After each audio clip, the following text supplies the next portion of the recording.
Hello everyone, myself Angad Hanumandanikam. I am from BID. I have completed my graduation in graduation from Jethra College of Engineering and Management, Wagoli, Pune. Our today's discussion topic is life cycle of an object. Uh, Today we will discuss about the life cycle of an object in the Java programming. So let us discuss.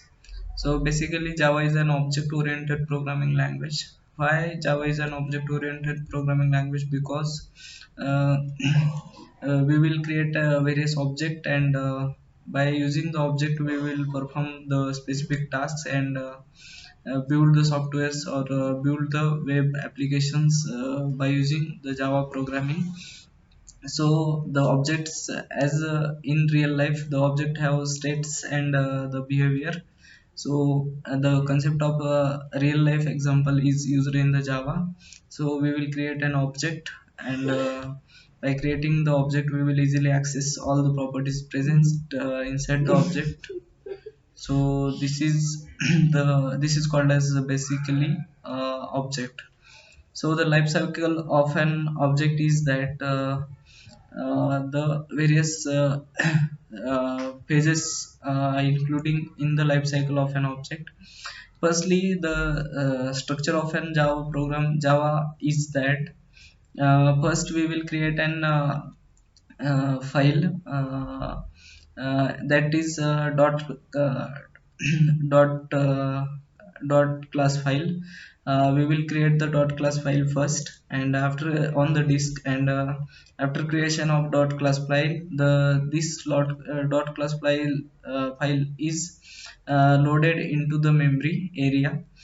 So after that, the dot class file uh, loaded on memory area, it will initialize the static member of the class first. There are two memory areas. First is stack area and another is heap area. When we create an object by using new keyword, the objects are stored inside the heap memory area, and when we use the static keyword before the variables or the methods, they are stored in the stack area. So the static members are initialized first. After that, the classes are initialized. When we create the instance variable, they are stored inside the heap memory area, and static methods are present in the stack memory area.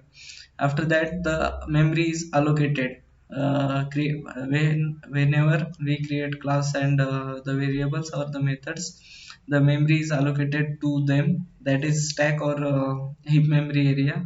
And also the reference variables, when we create an object with new keyword with the reference variable, they are stored in the heap memory area. So the memory is allocated to them, they are stored inside the memory area with the variable name, which we easily identify these memory locations. So after that, suppose there is an class, and inside the class, the we have to pass the values or initialize the data members. So after creation of an object, we will have to create the constructor of the class. So we will pass the values through the object to the constructor, and constructor will put the values or initialize these values. So after initializing these values, we will call the constructor. So after constructor calling, the value is set to the object or to the methods or variables present inside the class. And after that, we will access this object by printing or the object dot. So it will give the desired output for us. So this is the total life cycle of an object. Thank you so much.